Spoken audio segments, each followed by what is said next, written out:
आज का बाइबल का वचन यशायाह का ग्रंथ अध्याय 22 वचन 19 से 23। दूसरा वचन सन पौलुस का रोमियो के नाम पत्र अध्याय 11 वचन 33 से 36। और आज का सुसमाचार सन्मति के अनुसार अध्याय 16 वचन 13 से 20। यशायाह का ग्रंथ अध्याय 22 वचन 19 से 23। मैं तुमको तुम्हारे पद से हटाऊंगा, मैं तुमको तुम्हारे स्थान से निकालूंगा। मैं उस दिन हिजकिय्याह के पुत्र एलियाकीम को बुलाऊंगा। मैं उसे तुम्हारा परिधान और तुम्हारा कमरबंद पहनाऊंगा। मैं उसे तुम्हारा अधिकार प्रदान करूंगा। वह यरूशलेम के निवासियों का तथा यूदा के घराने का पिता हो जाएगा। मैं दाऊद के घराने की कुंजी उसके कंधे पर रख दूंगा। यदि वह खोलेगा तो कोई बंद नहीं कर सकेगा, यदि वह बंद करेगा तो कोई नहीं खोल सकेगा। मैं उसे खूंटे की तरह एक ठोस जगह पर गाड़ दूंगा। वह अपने पिता के घर के लिए एक महिमामय सिंहासन बन जाएगा।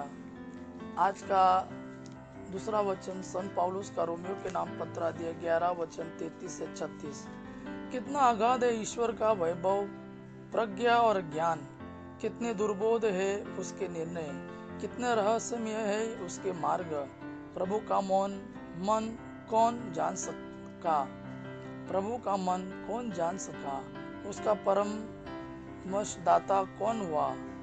किसने ईश्वर को कभी कुछ दिया है जो वह बदले में कुछ पाने का दावा कर सके। ईश्वर सब कुछ का मूल कारण, प्रेरणा, स्रोत तथा लक्ष्य है। उसी को अनंत काल तक महिमा। आमेन। आज का सुसमाचार सन्मति के अनुसार अध्याय 16 वचन 13 से 20।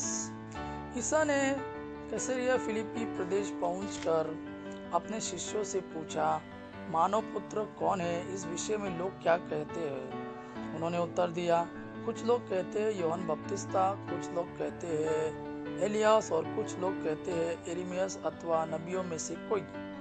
इस पर ईसा ने कहा, और तुम क्या कहते हो कि मैं कौन हूँ। सिमोन पेतरुस ने उत्तर दिया, आप मसीह है, आप जीवंत ईश्वर के पुत्र है।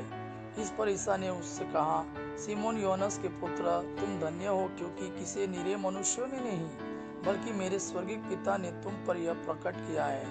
मैं तुमसे कहता हूँ कि तुम पेतरुस अर्थात चट्टान हो, और इस चट्टान पर मैं अपनी कलीसिया बनाऊंगा, और अधोलोक के फाटक इसके सामने टिक नहीं पाएंगे। मैं तुम्हें स्वर्ग राज्य की कुंजियां प्रदान करूंगा। तुम पृथ्वी पर जिसका निषेध करोगे, स्वर्ग में भी उसका निषेध रहेगा, और पृथ्वी पर जिसकी अनुमति दोगे, स्वर्ग में भी उसकी अनुमति रहेगी। इसके बाद ईसा ने अपने शिष्यों को कड़ी चेतावनी दी कि तुम लोग किसी को भी यह नहीं बताओ कि मैं मसीहा हूँ। यह प्रभु का वाणी है। प्रभु को धन्यवाद। आबा पिता की महिमा और पुत्र यीशु का प्रेम आप पर सदा सर्वदा बना रहे। आमीन।